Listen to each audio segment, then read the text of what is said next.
Então, boa tarde. Boa tarde.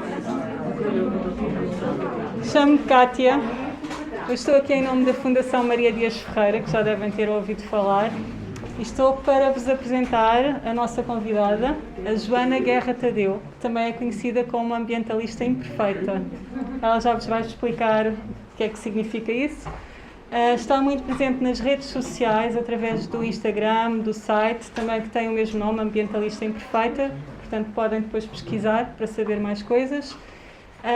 E tem também uma rúbrica na Antena 3, em que partilha várias opiniões e ideias sobre o que é que todos podemos fazer, aqueles que estiverem interessados, o que é que podemos fazer para dar o nosso contributo para tornar este mundo um mundo melhor para todos.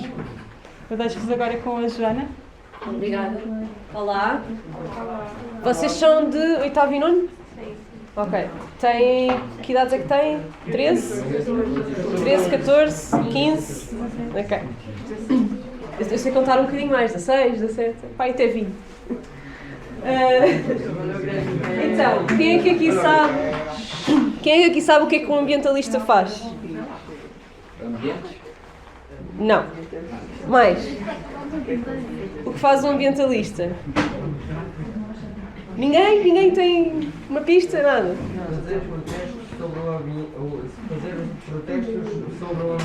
Sim, protestos sobre o ambiente, correto. Mais.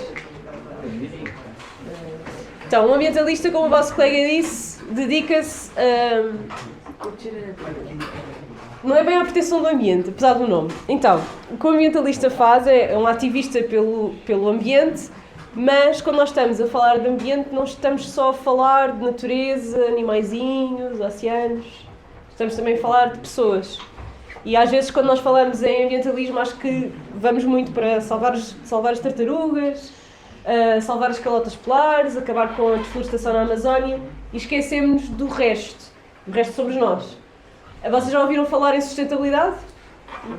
No contexto, sabem que a sustentabilidade tem 3 vertentes ou nunca falaram sobre isso? Já? Tem a vertente ambiental, que é esta que nós estávamos aqui a falar, não é? De diminuir as alterações climáticas. Já ouviram falar em alterações climáticas? Não é preciso explicar? Toda a gente já sabe o que são? Hoje em dia não saber é um bocado grave, não é? Então, a vertente ambiental tem a ver com a natureza e o ambiente, depois temos a vertente social, que tem a ver com as pessoas, e temos a vertente económica, que há bocadinho houve uma turma de 6º ano, que houve logo um colega que pôs a mamar, a vertente económica é o dinheiro, não é? Não. E capacidade monetária. Também não é capacidade monetária. Temos de pensar na vertente económica como a gestão dos recursos, a definição de economia enquanto ciência. Ouçam esta frase para percebermos do que é que estamos aqui a falar. É a ciência que nos ajuda a gerir recursos que são limitados para suprimirmos necessidades que são ilimitadas. Ou seja, o planeta tem os mesmos recursos que tinha há milhares de anos e continuará a ter os mesmos recursos até acabar. Certo? A mesma água, o mesmo solo, o mesmo espaço. O problema é que nós somos cada vez mais. Nós humanos somos cada vez mais e cada vez mais exigimos ao planeta. E além de sermos cada vez mais, somos cada vez mais exigentes naquilo que queremos consumir. Cada vez queremos mais coisas e cada vez achamos que uma vida boa e uma vida digna exige mais coisas, certo? Cada vez achamos que para viver é preciso usar mais água, ter casas maiores, conduzir carros mais rápidos, vestir roupas com maior qualidade. E isso faz com que cada vez vamos buscar mais recursos à terra e cada vez vamos dificultar mais aquela componente ambiental da sustentabilidade que acaba por ficar em risco, porque nós exigimos demasiado do planeta para ele conseguir continuar a funcionar. Há uma quantidade de recursos que nós podemos tirar à Terra antes de devolver e há uma quantidade de lixo que a Terra consegue tratar antes de ficar saturada. E nós neste momento fazemos mais lixo e consumimos mais recursos do que aquilo que a Terra consegue lidar. Sabem quantos planetas Terras é que eram precisos se toda a gente consumisse como nós consumimos em Portugal? Quase 2, 1,8 planetas, precisamente. Se nós consumíssemos todos como se consome nos Estados Unidos da América, seriam precisos 4 planetas. Só não estamos todos a quinar, porque há uma coisa que é injustiça social e muitos de nós não têm sequer aquilo que precisam para viver uma vida digna, não é? Se vocês pensarem no planeta, no Equador, não é? A linha que separa o planeta em Norte e Sul, no Global Norte, nós temos uma vida muito mais rica, uma vida com muito mais bens e com acesso a montes de recursos, mas andamos a explorar os recursos do Global Sul, onde as pessoas vivem com muito menos, uma grande maioria sem acesso sequer à água potável, mas nós usamos esses recursos do Global Sul para alimentar o nosso estilo de vida do Global Norte. Isto parece-vos justo? Não. Então, o que o ambientalista faz é lutar pela justiça climática. As alterações climáticas vieram intensificar estas desigualdades, porque nós exploramos os recursos do Global Sul para aumentarmos a qualidade do nosso estilo de vida no Global Norte. As alterações climáticas criam eventos climáticos mais graves no Global Sul do que no Global Norte. E, por outro lado, nós no Global Norte somos mais resilientes, que é outro palavrão aqui da sustentabilidade, somos mais resilientes às alterações climáticas porque temos maneiras de irmos gerindo. Por exemplo, vocês sabem que nos Países Baixos ou na Holanda há uma grande porção do território que seria oceano se não fossem obras de engenharia que fizeram barreiras para o oceano ficar mais longe. Sabiam isto? Há uma grande parte da Holanda, por isso é que se chamam Países Baixos, que estão abaixo da linha do mar. Certo? No Global Sul não há este tipo de ferramenta para criarmos resiliência às alterações climáticas. Por isso é muito mais complicado. Por exemplo, aqui em Portugal há uma série de planos para a resiliência às alterações climáticas, normalmente são planos municipais, que acontecem ao nível local. Vou-vos dar um exemplo agora assim de um que eu conheço. O plano de resiliência em Setúbal, sabem onde é que fica Setúbal? Por baixo de Lisboa. Eles estão ali mesmo junto ao mar, certo? Um dos problemas é que nos próximos 25 anos eles vão começar a ter cheias de cerca de uma semana por ano no sítio onde está o quartel dos bombeiros. O quartel dos bombeiros não pode inundar, não é? Se acontece alguma coisa, o que é que se faz? Ficamos sem serviços de emergência. Então, o primeiro passo do trabalho de resiliência daquele município é mudar o quartel de bombeiros de sítio, que não é uma coisa pequena, não é? É uma coisa com uma logística complicada. Isto é um esforço que nós em Setúbal conseguimos fazer, mas que se calhar num país do Global Sul não é bem assim. E as consequências no Global Sul são muito mais graves. Nós estamos só a falar de inundar uma parte da cidade, estamos a falar, por exemplo, sabem onde é que é o Madagascar? Aquela ilha a leste da África, de onde vêm os lemures? Imaginem uma linha a separar a ilha ao meio, norte e sul. Dessa linha para baixo é impossível cultivar comida neste momento. Não há maneira de cultivar comida por causa da seca. O que isto quer dizer é que há 1 milhão de pessoas que dependem exclusivamente da comida importada do continente africano. Se houver uma chatice entre os países, eles deixarem de comunicar uns com os outros, se não houver transportes ou não houver energia para transportar a comida, há 1 milhão de pessoas que ficam sem acesso a alimentos. Isto é uma consequência do agravamento das alterações climáticas e é uma consequência que, infelizmente, é muito parecida com aquilo que se espera que aconteça em Portugal, do Tejo para baixo. Não, no nosso tempo de vida, em princípio, não chegaremos a ver o nosso Alentejo e o nosso Algarve como um deserto do Saara, que é aquilo que se prevê que vai acontecer com as alterações climáticas, mas no nosso tempo de vida vai ser impossível fazer cultivo de comida neste espaço. Sabem que percentagem de Portugal é que está em seca neste momento? Eu ouvi alguém dizer 94. Alguém sabe isto de cor? Incrível. 94% do território português está em seca. Seca meteorológica. Nós temos seca meteorológica, que é basicamente dizer que não chove, ok? E temos a seca climática, que quer dizer que mesmo que chova, o sol está tão seco que em vez de absorver a água, a repele. Isso causa grandes inundações, que é um dos eventos climáticos mais violentos para o ser humano e para os outros animais. Neste momento, do Tejo para baixo, nós estamos em seca climática há 7 anos. Ok? Portanto, isto só tende a piorar. Para vocês terem uma noção do que é que isto significa para vocês, que idade é que vocês vão ter em 2040? 30? 32? 30, 32. Eu tenho 32 anos hoje. Neste momento, um português gasta em média 187 litros de água por dia, por pessoa. Um de nós usa 187 litros de água por dia. Quando vocês estiverem em minha idade, vão ter que saber viver com 25 litros de água por dia. Estão a ver a diferença? De quase 200 para 25. Isto não é um cenário nem longínquo, não é? Quando vocês estiverem em minha idade, vá lá que eu sou um bocado mais velha, mas não é assim tão longe. E não é um cenário do tipo, se não nos portarmos bem. Não, em princípio vai mesmo acontecer, ok? Isto é um cenário feito, para vocês terem noção como é que se faz esta previsão dos 25 litros. É um cenário feito com base numa previsão de um cenário climático grave, já vos expliquei o que isto quer dizer, e num desenvolvimento socioeconómico moderado. A segunda parte é fácil de perceber, é mantermos o desenvolvimento como até aqui. Não ficamos todos ricos de repente, nem ficamos todos pobres de repente. Ficamos assim como estamos, ok? A grande maioria do hemisfério norte em classe média, e pronto. Toda a gente tem uma vida mais ou menos digna, temos o desemprego e tal, mas sobrevivemos. Um bocadinho de crise aqui, um bocadinho de crise ali, mas vamos conseguindo passar entre os pingos da chuva. O cenário climático pessimista, o que é que quer dizer? Há uma organização que é o IPCC, já ouviram falar? Então, o IPCC é um órgão científico-político, isto é importante, das Nações Unidas. As Nações Unidas já ouviram falar? Já ouviram falar dos Objetivos de Desenvolvimento Sustentável? Já ouviram falar de António Guterres? Sim. Ok, Nações Unidas. As Nações Unidas têm este ramo que é o IPCC, que é basicamente um conjunto de cientistas de 94 países que só estudam alterações climáticas. Cada um no seu país e cada um tem a sua área de estudo. E o que eles fazem todos os anos é um relatório em que juntam as investigações todas que fizeram à volta do mundo e cospem cá para fora um relatório da média daquilo que descobriram, ok?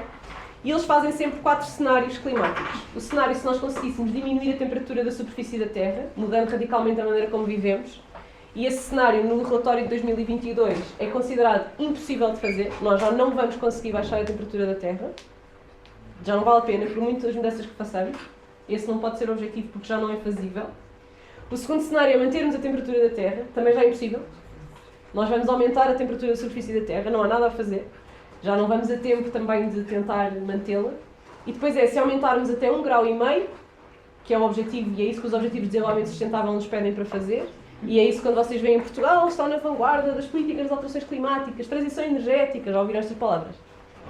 Estamos a tentar manter os graus abaixo do 1,5 grau, e este 1,5 grau é mais 1,5 grau do que nós tínhamos na era pré-industrial, ou seja, antes de termos fábricas e transportes a carvão e eletricidade a combustíveis fósseis, etc. E o cenário climático pessimista é nós aumentarmos a temperatura entre 1,5 grau e 3 graus. Portanto, os 25 litros é se nós passarmos o 1,5 grau de temperatura, ok? Muito provavelmente é o que vai acontecer, porque nós estamos a fazer muitas políticas e estamos a ter muitas palestras como a de hoje, mas estamos a fazer muito pouca coisa na prática. Vocês terem noção, o relatório do IPCC deste ano saiu... O relatório do IPCC deste ano foi publicado 3 dias depois de começar a guerra na Ucrânia. Estávamos todos a falar da guerra, estávamos todos preocupados com a guerra, continuamos. Crise de refugiados, coisas geopolíticas complicadíssimas entre a Rússia e os Estados Unidos e a NATO, e se a União Europeia entra ou não entra, e os armamentos e aquilo tudo. E António Guterres, que é o secretário-geral das Nações Unidas, apresenta o relatório e descreve-o como o Atlas do Sofrimento Humano. No meio de uma guerra, o relatório climático é apresentado como o Atlas do Sofrimento Humano. Acham que o relatório é positivo? Não. É mesmo grave. Uma das grandes novidades do relatório do IPCC é que já não vamos conseguir salvar os glaciares. Os glaciares vão derreter, ponto final. É uma questão de tempo. Isto quer dizer que todo o habitat, habitat de animais que eram dependentes dos glaciares vão desaparecer. Há animais que se irão adaptar, já temos alguns exemplos disto, sobretudo aves, deixaram de pescar junto ao gelo e passaram a pescar junto a rochas. Mas estamos a falar de focas, ursos polares, alguns pinguins, muitas aves, alguns peixes que vão ter que se adaptar radicalmente nos próximos 100 anos. Que não é uma evolução normal para nenhuma espécie. Alguns estão a conseguir fazê-lo e são exemplos incríveis e há documentários sobre isso que mostram, lá está, a resiliência destes animais, tal como nós nos estamos a adaptar, como já falámos, com obras de engenharia e outras soluções, mas vai ser de facto muito grave. Além de que, quando o gelo derrete, o que é que acontece ao mar? Sobe. Quem é que vai perder habitat? Ora bem. Portanto, nós falamos de habitat, falamos sempre de animais, mas nós também temos um habitat e vamos ter cada vez menos espaço. Pode ser o quartel de bombeiros de Setúbal, pode ser Lisboa inteira, etc. Portanto, temos aqui vários problemas levantados ultimamente. Antes de rebentar a guerra, já falámos sobre isto, mas só para ver se vocês deram conta. Antes de rebentar a guerra na Ucrânia, do que é que se falava nas notícias só? Covid. Entre o Covid e a guerra da Ucrânia. Da seca. Não tivemos 15 dias só a falar de seca e a ver imagens de barragens vazias. Pronto. Para nós termos consciência de como as coisas estão em Portugal. Ok? Estamos mesmo em seca, já estamos em seca climática para baixo da Terra há 7 anos. O grande problema é que eu apresento-vos estes problemas todos e vocês pensam, está bem, e agora o que é que eu faço? Tipo, deixo de viver, vou-me meter no meio do mato, deixo de tomar banho, nunca não tiro a carta, não me visto, ando nu, que é para não gastar recursos para fazer roupa, ando aqui, tipo, nunca mais faço nada, que isto só respirar fazemos dióxido de carbono, certo? Vocês veem Netflix? Lembram-se de uma série que é o The Good Place? Não se lembram disto, não, vocês não viram. É uma comédia sobre umas pessoas que acham que foram para o céu e afinal foram para o inferno. E a ideia de que estão no céu faz parte da tortura do inferno. E há lá um momento em que é muito engraçado porque eles conhecem a pessoa mais ética, sabem o que é ética e moral? Nossos valores e como é que nos relacionamos em sociedade e tudo mais. O que é correto, o que é errado.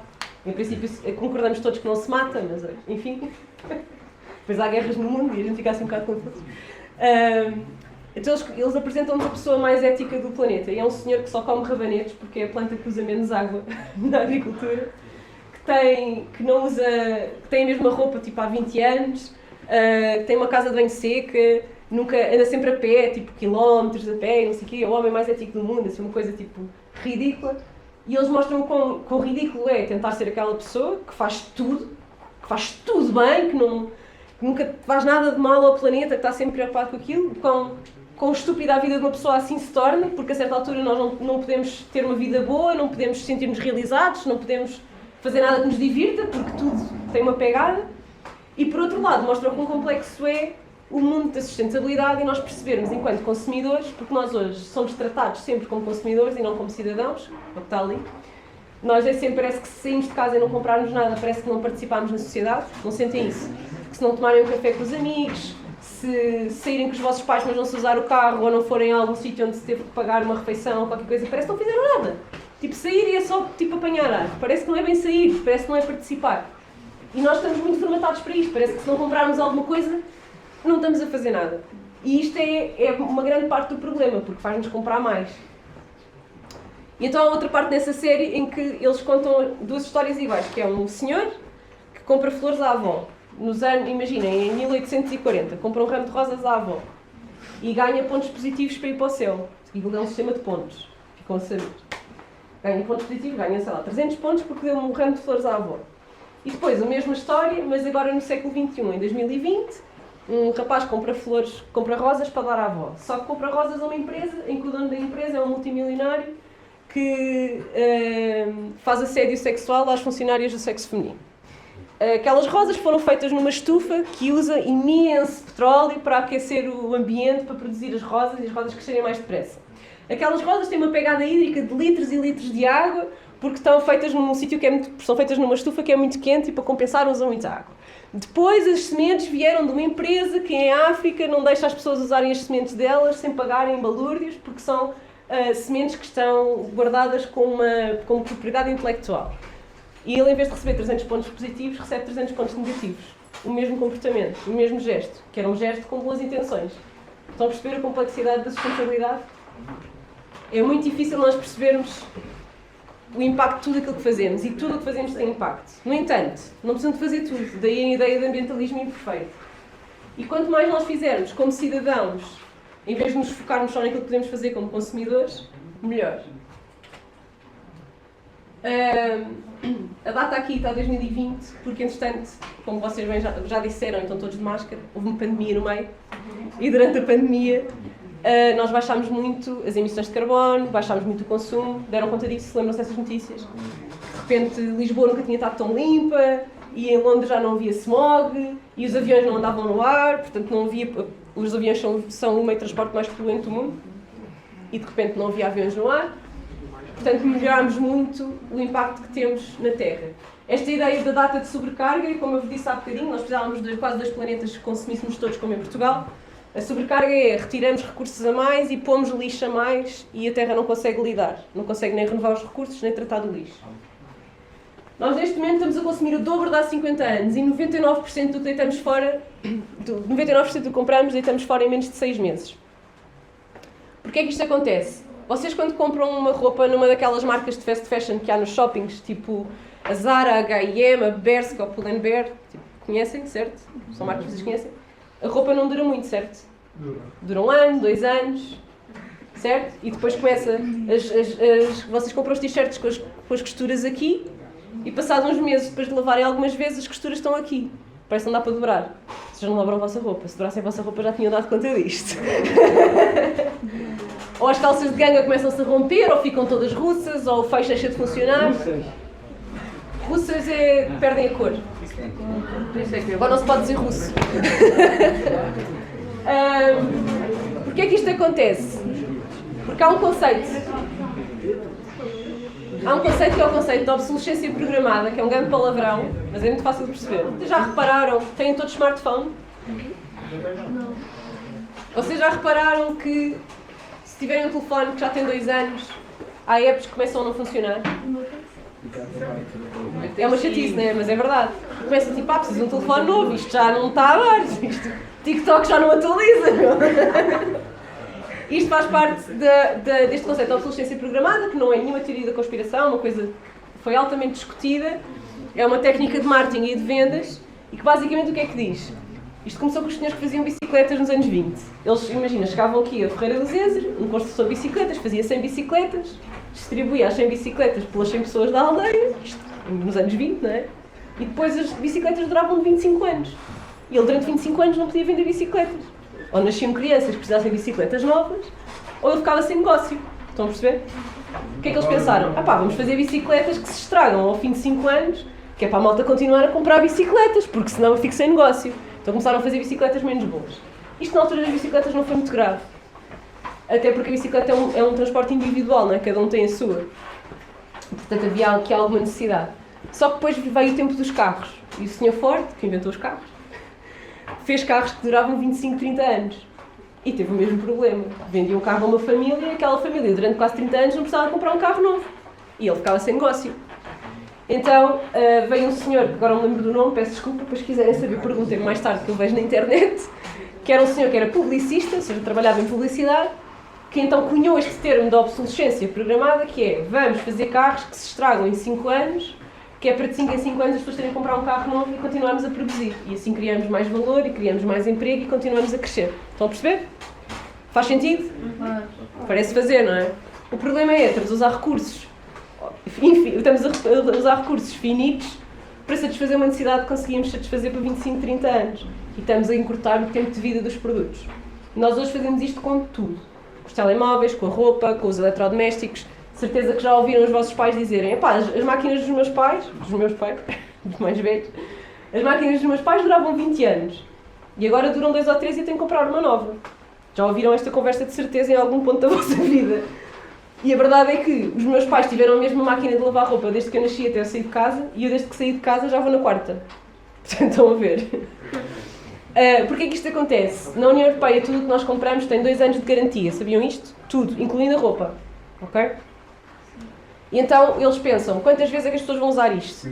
Então as pessoas do design de moda, por exemplo, pensam, ok, mas calças de ganga, a pessoa em princípio vai usar uma vez de 15 em 15 dias, tem que durar 2 anos, são 52 utilizações, então nós vamos fazer uma peça que dure mais ou menos 60 utilizações, que é para passar o tempo da garantia. Ao fim de 60 utilizações, a cor já foi, começa-se a descozer, rompem-se no rabo, ou no cos, ou sai o fecho, ou acontece alguma coisa, e nós temos que comprar umas novas. Fiz para eles, para nós é que... E para o planeta é péssimo, vai tudo para um aterro, não se decompõe, liberta gases com efeitos de estufa mais graves ainda do que o dióxido de carbono, enfim, um descalabro. Posto isto é verdade para tudo, e uma das coisas mais importantes que está a acontecer agora na União Europeia é que está a ser discutida uma política que vai duplicar o tempo de garantia das coisas, nos passados 2 anos para 4 anos. Isto é uma das medidas mais importantes que a União Europeia está a fazer ao nível das alterações climáticas e do combate às alterações climáticas, por muito estranho que pareça. Não tem nada a ver com a transição energética, não tem nada a ver com a justiça climática, é pura e simplesmente obrigar as empresas a duplicar o tempo de vida útil de todos os produtos. Só que de todos os produtos. Isto é mesmo significativo, é mesmo importante. Por outro lado, quando nós deitamos fora um saco de lixo em nossa casa, quer dizer que esse saco equivale a 70 sacos de lixo ao longo da produção dos nossos produtos. Ou seja, quando eu deito fora um blazer, imaginemos, foram para o lixo a quantidade necessária de recursos para fazer 70 blazers para o lixo durante a cadeia de valor. Eu já vos vou mostrar o que é uma cadeia de valor e vocês vão perceber melhor esta ideia dos sacos de lixo. Isto é a coisa mais feia que eu tenho na apresentação. Porque além de ser um crime ambiental, porque o desperdício alimentar é o tipo de lixo que vai causar mais gases com efeitos de estufa, porque a comida vai fermentar em aterro, não vai conseguir decompor-se e vai libertar metano, que é 21 a 26 vezes mais grave do que o dióxido de carbono para as alterações climáticas. E 30% da comida que nós produzimos deitamos fora, e essa quantidade é suficiente para alimentar os 821 milhões de pessoas que passam fome 4 vezes. Só que a comida não é distribuída de uma forma justa, nem toda a gente tem acesso a comida. Falámos há bocadinho de Madagascar, já falei de Madagascar, certo?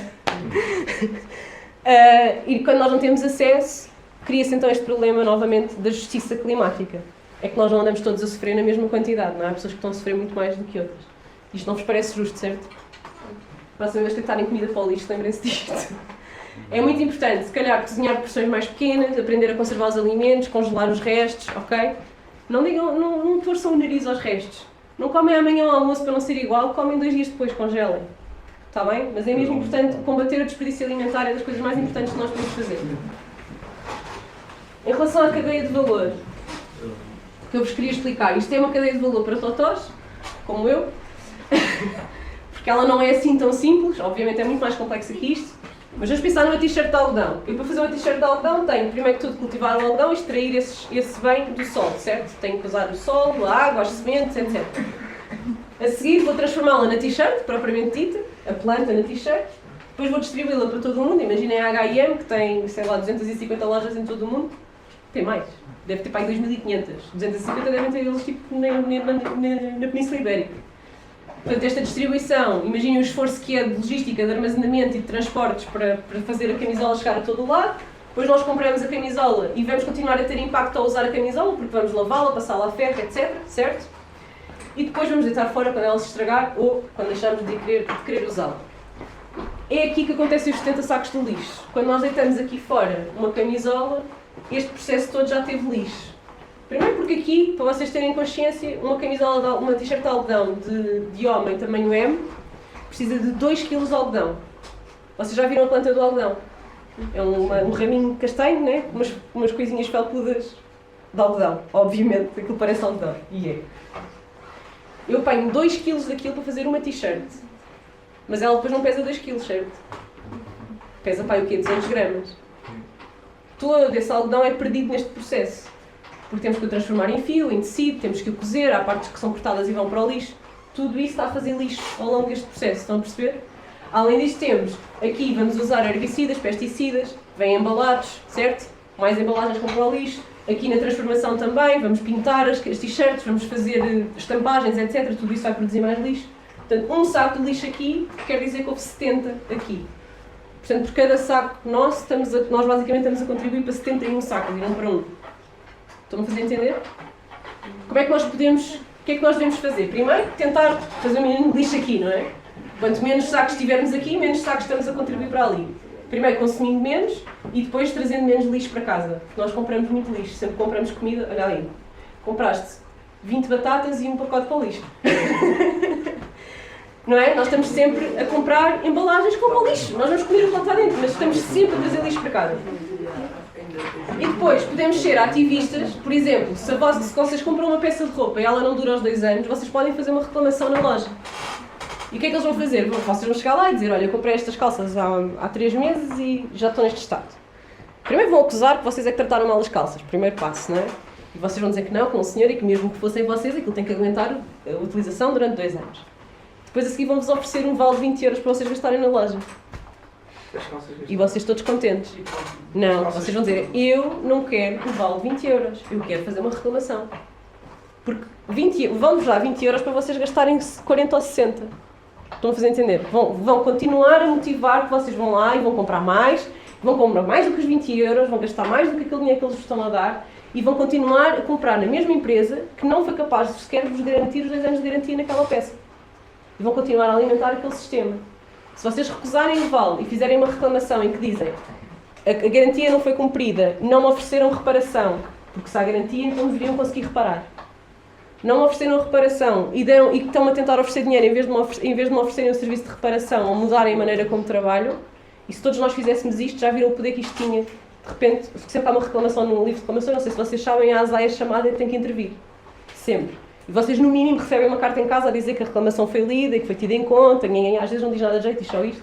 Mas muitas vezes acontecem coisas. Quanto mais reclamações no mesmo sentido existe, mais provável é que haja uma mudança. Estão-me a fazer entender? Pronto. É mais importante fazermos esse trabalho que vai influenciar tudo o que se passa aqui para trás do que aquilo que fazemos só aqui. Certo? Porque o impacto é 70 vezes maior do que aquilo que fazemos só aqui. Estão a perceber? Continuando aqui na t-shirt. Quando nós compramos uma t-shirt de algodão, estamos a contribuir para a indústria que utiliza 25% de todos os herbicidas e pesticidas tóxicos do mundo. Porque o algodão é uma cultura que sofre muito com as pragas e precisa de muitos químicos para conseguirmos produzi-lo na quantidade em que queremos produzir. Não é que precisamos de produzir, é que queremos produzir. Isto é importante. Para fazer uma t-shirt são precisos 2.700 litros de água. Entre cultivar o algodão, regar o algodão e transformar o algodão na t-shirt, branquear o algodão, fazer estampagens, fazer tingimentos, etc., gastamos 2.700 litros de água. E os tais 2 kg de algodão. Este algodão, muito provavelmente, quando compramos uma t-shirt em Portugal, este algodão muito provavelmente foi produzido nos Estados Unidos da América, que é o principal produtor e exportador de algodão do mundo. Só que depois, o algodão, portanto, a plantinha do algodão, não é? Falámos há bocado, vai viajar até à Indonésia. Estão a ver onde é que são os Estados Unidos, onde é que é a Indonésia, ao pé da Austrália. Vai viajar até à Indonésia para ser transformado em fio. E logo ali os 2 kg de algodão passam a ser, sei lá, 1,5 kg. Ok? Vai ser transformado em fio. Depois aquele fio vai viajar da Indonésia para o Bangladesh, que é ao pé da Índia. Então a gente está mais ou menos a ver? Sim. Vai viajar até ao Bangladesh para ser transformado naqueles rolos gigantes de algodão, de tecido. Já viram imagens de certeza nas fábricas, uns rolos enormes de tecido, nunca mais acabam. E depois esses rolos vão viajar do Bangladesh até à Colômbia, estão a ver, ali da Ásia, até à América do Sul, de barco, onde vão ser transformados nas partes da t-shirt, a parte do corte, dos moldes. A parte da frente, a parte de trás, as mangas e todos os detalhes que a t-shirt tem. E depois esses moldes são todos encaixotados em plásticozinhos individuais e caixinhas de cartão dentro de contentores gigantes, dentro do navio cheio de contentores, e viajam até Portugal. Chegam a Portugal e é uma costureira que cose as peças todas, faz os detalhes, faz a estampagem, ou o tingimento, e depois mete uma etiqueta aqui atrás que diz o quê? Made in Portugal. Não. Sim. É. Então, porquê? Para poderem pôr Made in Portugal basta que 40% da transformação da t-shirt tenha sido feita aqui. E basta que seja cozida para considerar que são 40%, ok? Não interessa o que é que aconteceu para trás. Para trás são matérias-primas, não é t-shirt. Estão-me a fazer entender? Para trás é matérias-primas, é algodão, é tecido, não é uma t-shirt. É como se o resto não existisse. Além de que, o que a ASAI controla ao nível das etiquetas é se está lá a informação que é suposto estar. Onde é que foi feita, qual é o material e como é que são as instruções de lavagem. Mas não há nenhuma entidade responsável por verificar que estas informações são verdadeiras. Não existe uma entidade reguladora para ver se o que está na etiqueta é verdade. Ok? Então, dependemos completa e totalmente da boa fé das empresas para que aquilo seja verdade. E, entretanto, a t-shirt diz Made in Portugal, mas viajou 30 mil km. Eu não sei quanto a vocês, mas eu não viajei tanto como as minhas t-shirts. 80% dos trabalhadores da Indonésia, do Bangladesh e da Colômbia são mulheres entre os 18 e 24 anos a ganhar 85 euros por mês. Em 2016, portanto já há muitos anos, o primeiro-ministro do Bangladesh disse que era preciso o triplo daquilo para ter uma vida digna naquele país. Mas estes continuam a ser os salários lá. E quando eu falo em mulheres entre os 18 e 24, pensem que são mulheres que trabalham 12 a 14 horas por dia e têm que levar os filhos para o trabalho, não há cá daycares. Ok? As cenas de trabalho têxtil no Bangladesh, na Indonésia e na Colômbia são mesmo cenas muito infelizes. Nós achamos que abolimos a escravatura, mas a escravatura acontece ainda hoje, muito na indústria da moda e aqui em Portugal, muito na indústria da agricultura. Vocês deram conta do escândalo de Odmira? Não deram conta durante o Covid? Então, num dos surtos de Covid que houve em Odmira, houve uma quinta de tomate cherry. Toda a gente sabe o que é tomate cherry? Comem tomate cherry?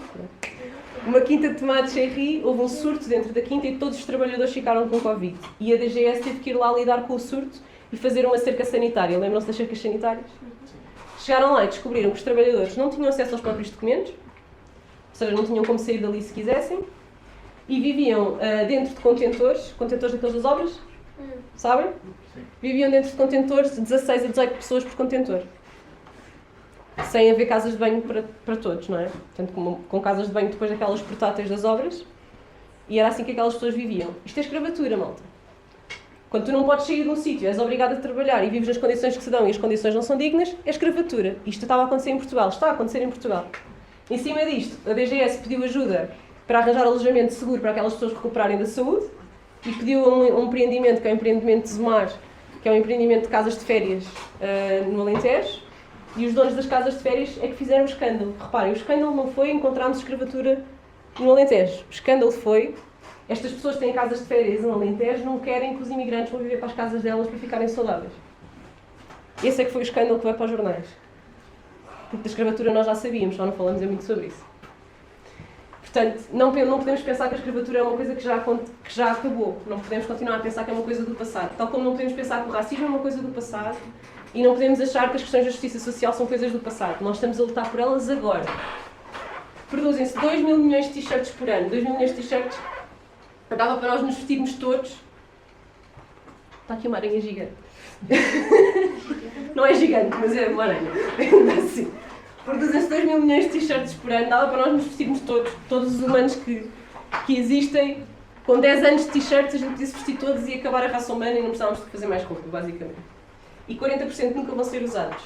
Porquê? Porque é mais barato produzir mais do que aquilo que nós sabemos que vamos vender do que produzir a quantidade que nós sabemos que vamos vender.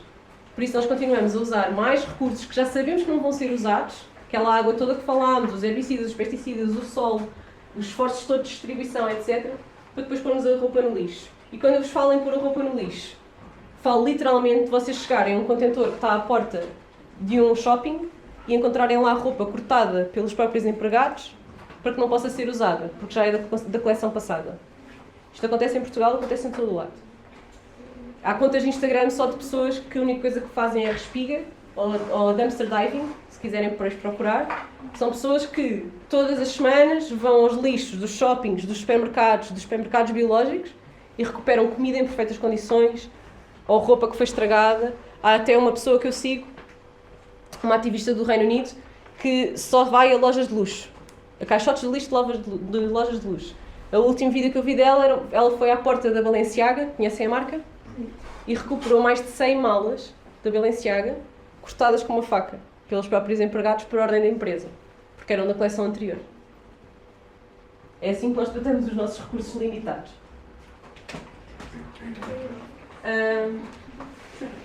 Porquê é que nós compramos as coisas que compramos? Eu vou lá para casa, só isso. Porquê é que nós compramos as coisas que compramos? Porque precisamos, tudo bem, mas também porque identificamos nestas coisas benefícios que nós acreditamos que contribuem para o nosso bem-estar. Por exemplo, certeza que vocês já pediram, eu vou dar os exemplos do Jordan porque eu acho que os Jordans estão na moda, mas se calhar não estão porque eu ainda não vi ninguém com Jordans aqui. Vocês não vos aconteceu, tipo, vocês pedirem aos vossos pais uns ténis de uma marca específica e os vossos pais dizerem só queres isso porque os teus amigos todos têm? Nunca vos aconteceu nada assim? Ou tipo, eu quero imenso ter um telemóvel da marca X porque toda a gente lá na escola tem. Os vossos pais nunca vos disseram que vocês só querem porque os vossos amigos têm? Não. Está ali a dizer que sim. Pá, a minha mãe fartava-se de me dizer isto. O que é que isto quer dizer? É normal, é humano e está tudo certo. Nós queremos alimentar o nosso sentido de pertença, que é este que está aqui. O nosso sentido de pertença é, eu quero sentir pertença à minha tribo. Se os meus amigos todos usam ténis brancos, eu também quero usar os ténis brancos. Se os meus amigos todos andam de skate, eu também quero aprender a andar de skate. Se os meus amigos todos, por aí fora. Isto é perfeitamente normal, só que os adultos têm a mania de dizer aos miúdos que os miúdos é que pensam assim. E a gente, coitados, somos miúdos e engolimos. Não, os adultos são iguaizinhos. Só que em vez de quererem andar de skate como os amigos, querem conduzir o carro que o chefe conduz, porque quer dizer que ganham mais. Querem ter o mesmo telemóvel que o influencer que... Sim, porque os vossos pais também seguem influencers, não pensem que... Querem ter o mesmo telemóvel que o influencer tem, querem ter a mesma decoração que os influencers têm. Quem é que não tem mães que seguem contas de decoração e que estão sempre babadas para aquilo? Ah, pois é. Querem aquelas casas iguaizinhas, não é? Todas minimalistas, aquelas almofadinhas que custam 100 euros cada uma. Não dá, mas querem, pronto. Somos todos iguais. Nós todos temos esta necessidade de sentir de pertença, de sentir de transcendência, que é o que sentimos, por exemplo, quando vamos a um concerto e toda a gente é fã da mesma banda. Parece que fazemos parte de uma coisa maior que nós. E aquele sentido que fazemos parte de uma coisa maior que nós. Isso é muito importante para nós também, ou que contribuem para aquilo que nós acreditamos que é o nosso propósito. Por exemplo, para mim, vocês conseguem vender coisas se eu achar que são ambientalistas, não é? Se vocês me disserem, isto salva, se comprares estes ténis, salvas um golfinho. Eu vou lá comprar os ténis, porque eu quero salvar os golfinhos. Mas, faz do meu propósito. E em termos de narrativa, é a história que nós contamos sobre nós próprios. Se eu digo que sou, sei lá, se eu digo que sou skater, se a minha história é eu sou um skater, eu quero me vestir como um skater, quero usar os ténis do skater, quero ter um skate, quero ouvir a música que os skaters ouvem, porque aquilo contribui para a história que eu conto sobre mim próprio. Mesmo que não seja exatamente assim como me sinto o tempo todo, ok? Isto é tudo normal e nós fazemos todos isto, não tem nada a ver com ser miúdo ou ser adulto. Assim, nós quando somos miúdos somos mais impressionáveis e se virmos influências suficientes a dizermos que uma coisa está certa, se calhar acreditamos um bocadinho mais facilmente. Mas a maior parte dos adultos não tem tempo a pensar, malta. Vocês têm esta vantagem, têm mais tempo a pensar e para conversar uns com os outros. E olharem para estas coisas com muito mais criticidade. Serem mais críticos, terem mais tempo para... Mas espera aí, mas eu quero mesmo isto ou estou a ser convencida por um gajo qualquer que está a fazer publicidade e a ganhar dinheiro à minha pala? Vocês têm mais tempo a pensar nestas coisas que os adultos. Os adultos tomam as decisões muito mais rápido. Ainda por cima o dinheiro é deles, por isso nem sequer têm que andar a pedir e à espera que lhes deem. E acabam por cometer muito mais estes erros do que vocês, apesar do discurso ser ao contrário. Quando nós compramos alguma coisa, não estamos só a gastar dinheiro, ok? Estamos a gastar tempo, espaço e saúde. E a saúde, então, é óbvio. Isto faz bem a saúde? Não, mas é bom. Compraste na mesma. Mas é um custo. Tu sabes que não te faz bem a saúde, mas decidiste comprar na mesma e comer na mesma, certo? Nós fazemos isto todo o dia, com comida, fumadores também, certo? Estamos sempre a fazer isto, a pagar com a saúde coisas que nos dão prazer, certo? Portanto, isto é uma conta. As necessidades menos os custos mais os benefícios é a conta que nós fazemos na nossa cabeça. Muito depressa demais, sobretudo no caso dos adultos, para decidir se uma coisa é valiosa ou não. E agora que eu vos falei do impacto de uma t-shirt, da produção toda, imaginem, pode ser uma t-shirt, um par de calças, um smartphone. Sabem quanta água é que é precisa para fazer um smartphone? Um só? 12 mil litros. 12 mil litros. Agora que vocês sabem que tem este impacto todo para trás, se calhar, se tiverem um bocadinho de tempo, a próxima vez que vos apetecer comprar alguma coisa, param. Ok, eu quero isto porquê? Se calhar eu só quero isto porque vi alguém que tinha. Eu preciso mesmo disto, ou há uma solução, ou já tenho alguma coisa que satisfaz as mesmas necessidades. Mesmo que as necessidades sejam emocionais, sejam de sentir-se bem, ok? E começam a tomar decisões melhores. E vocês têm muito mais possibilidade de fazer isto do que os crescidos, acreditem.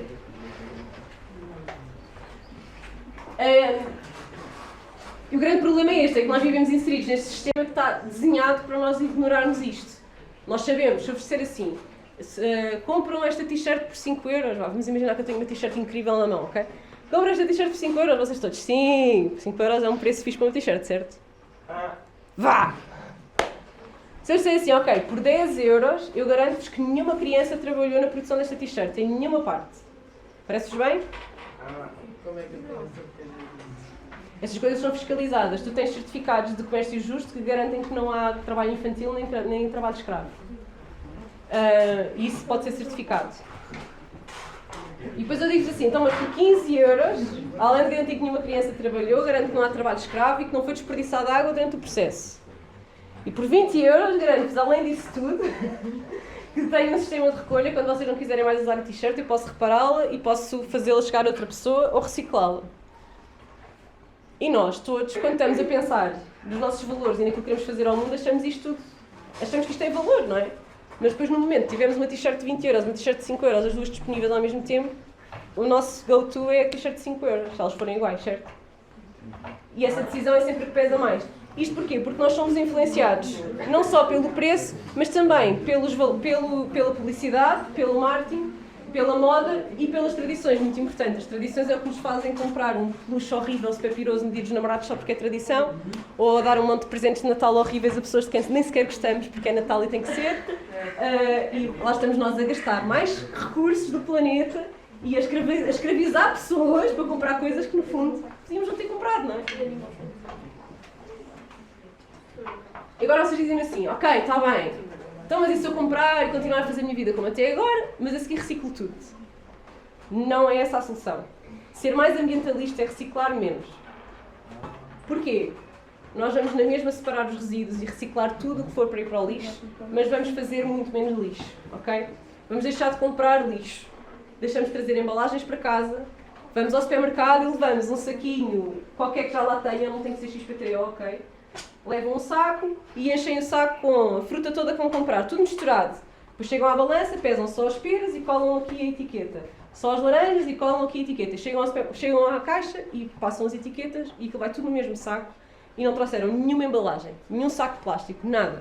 Podem fazer isto em qualquer supermercado, com a fruta, com os vegetais, com os legumes, com o pão, com a carne, com o peixe. A carne e o peixe não num saco de pano, não é? Mas num tupperware ou num frasco. Com o queijo, com as charcutarias, com as azeitonas, com os termossos. Tudo isso nós podemos comprar sem nunca trazer lixo para casa. Certo? E estamos a diminuir imensa pegada das nossas compras só das mercearias.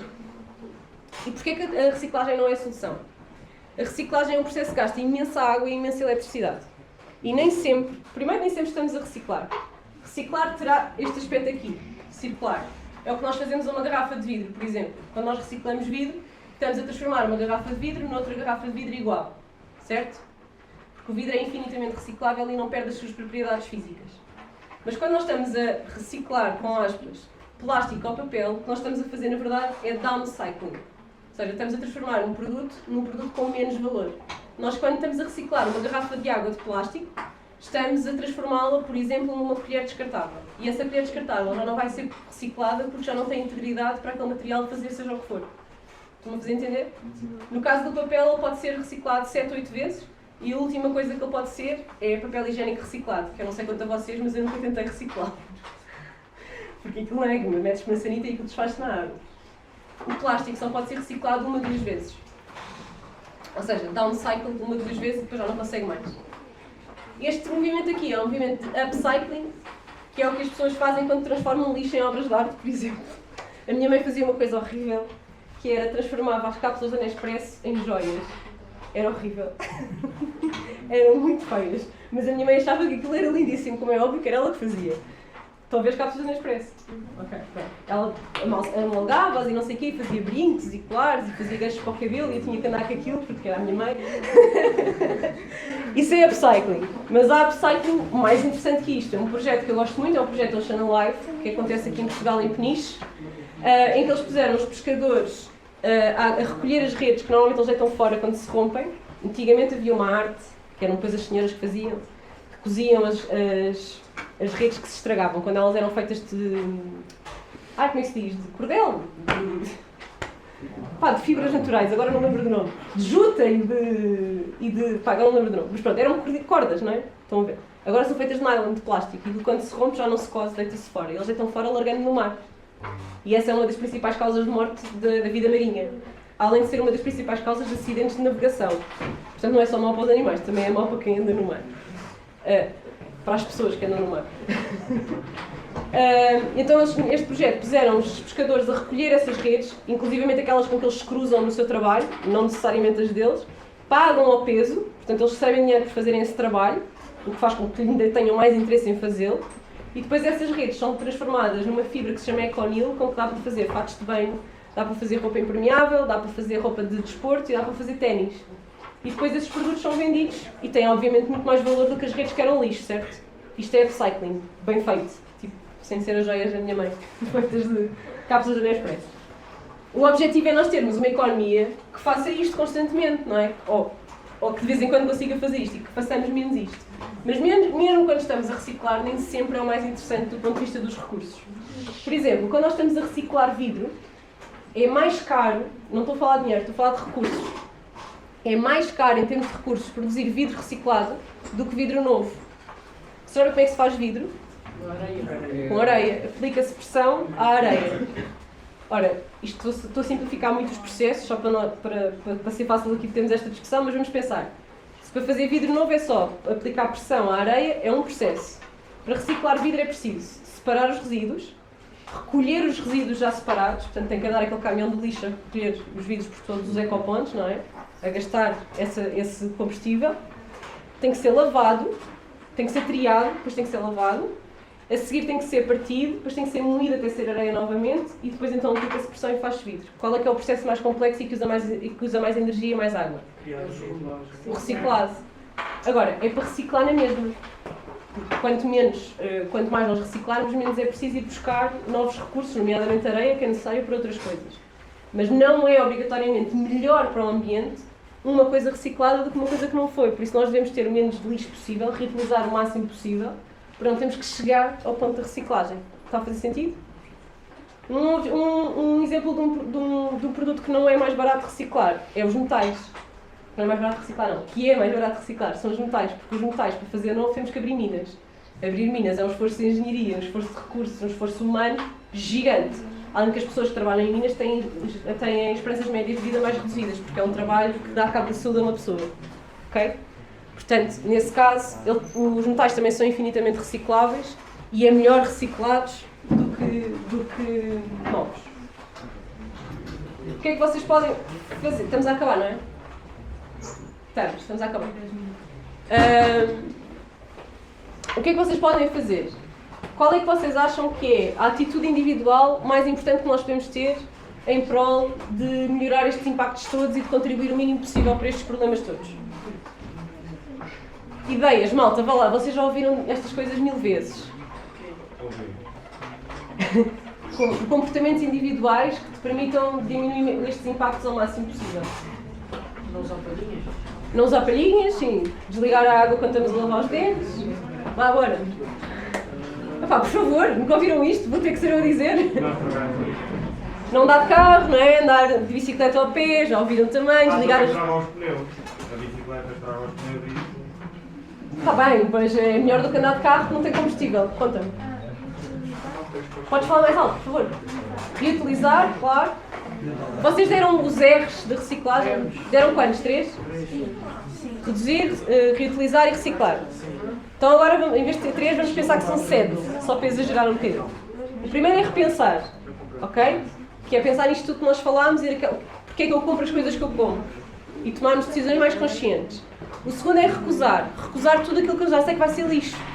Tudo o que for descartável, as palhinhas, falaram das palhinhas, mesmo que sejam de papel, ok? Além de ser horrível beber uma palhinha de papel, que aquilo fica tudo nhanhante, não é preciso usar palhinha, temos tipo uma boca, bem fixe, uma invenção incrível, uma inovação do século XXI.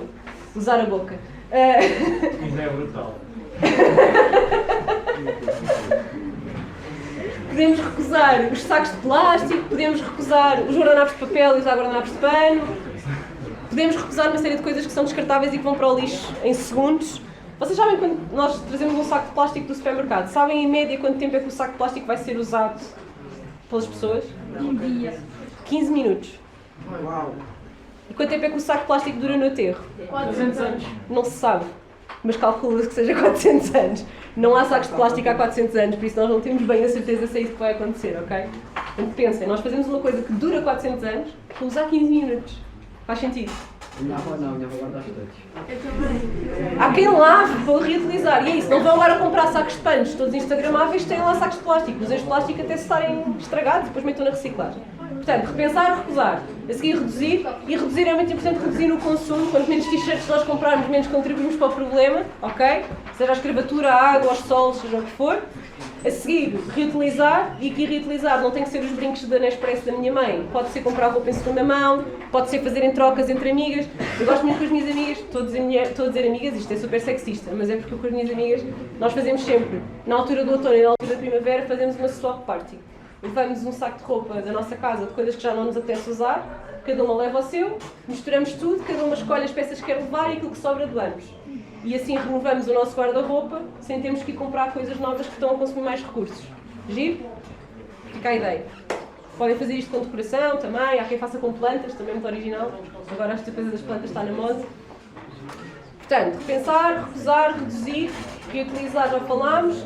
E a seguir vem o ROT, que não há palavra em português com R, que é compostar, que é basicamente, em vez de pormos o desperdício alimentar nos aterros a fazer metano, compostamos, transformamos-lo em comida para alimentar hortas e jardins, ok? É basicamente transformar os restos alimentares em terra com mais nutrientes, para depois cultivarmos nova comida. Depois o reciclar, que é o último recurso, certo? Já percebemos porquê. Primeiro os outros R's todos. E o último R é revolucionar. E o que é que quer dizer revolucionar? Eu há bocadinho perguntei-vos qual era a ação individual mais importante que nós podíamos ter. E não é deixar de andar de avião, porque vocês andarem de avião 3 vezes na vida já é fixe. Pelo menos falo por mim.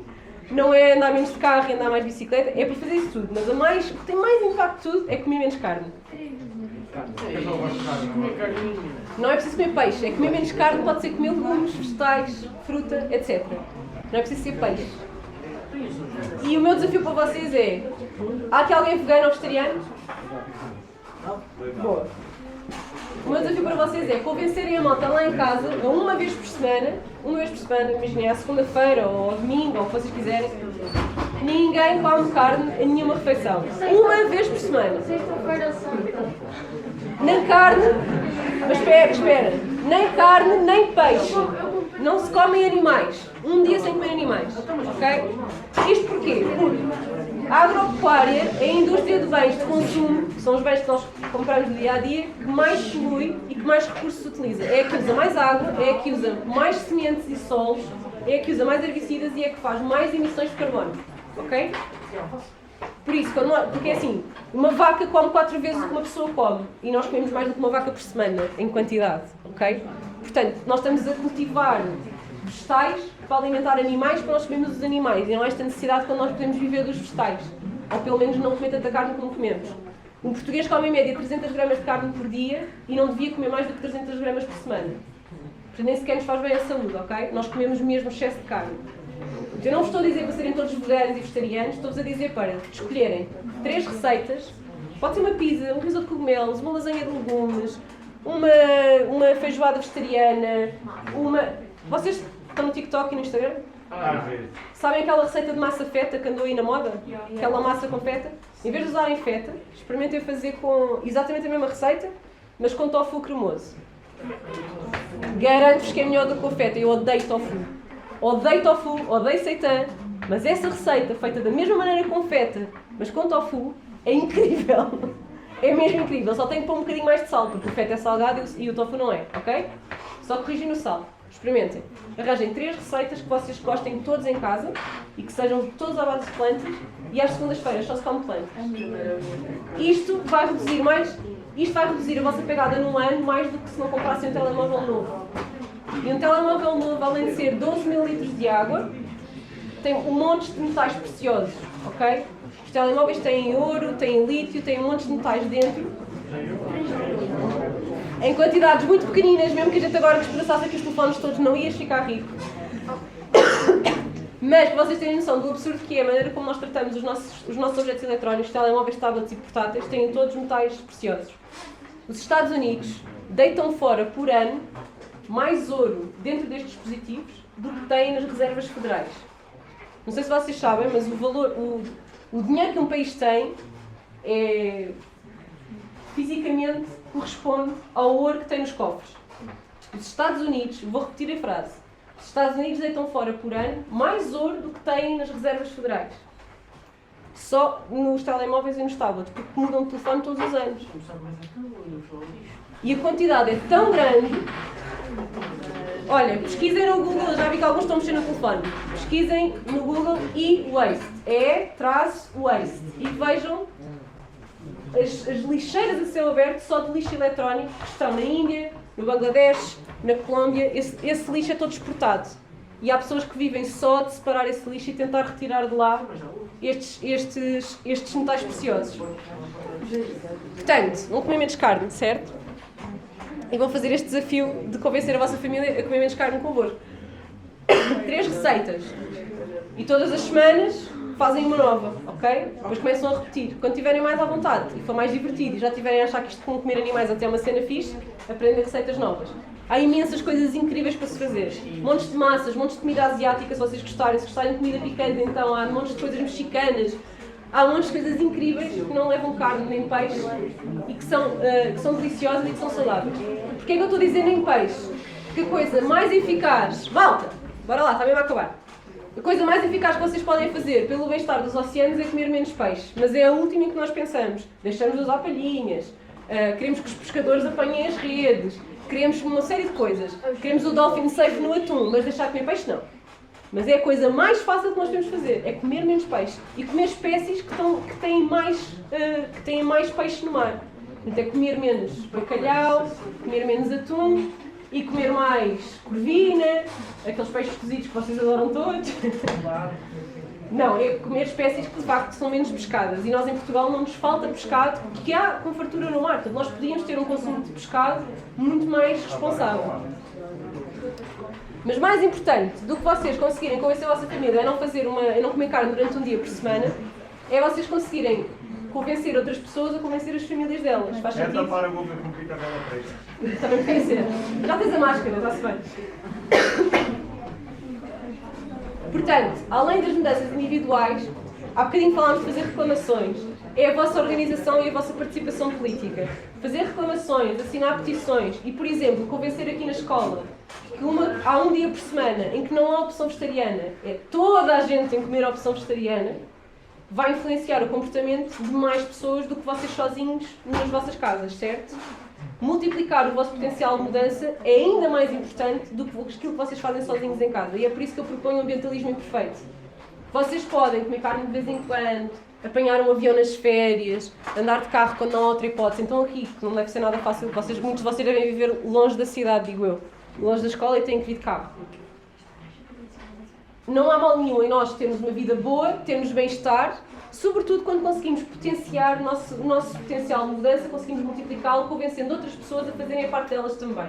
E convencendo as nossas escolas, a direção da escola, os nossos professores, os nossos pais, a nossa junta de freguesia, a nossa Câmara Municipal, os nossos políticos a mudarem as leis que interessam. É mais importante a União Europeia duplicar o tempo de garantia dos produtos do que vocês comprarem de uma forma mais responsável.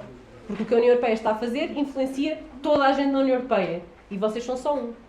Como é que vocês podem participar neste esforço, por exemplo, de duplicar o tempo de vida dos produtos? Podem assinar a consulta pública que está a ser feita agora no site do Parlamento Europeu e não precisam ter mais de 18 anos.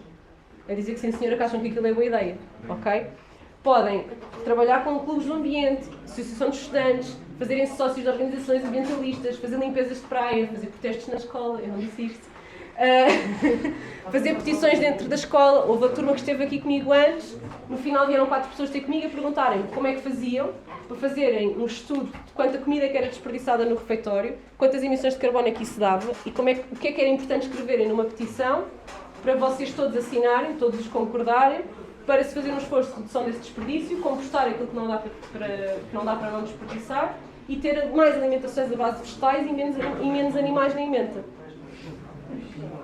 Se vocês assinarem esta petição, sabem quantas assinaturas é que é preciso para levar um assunto à Assembleia da República?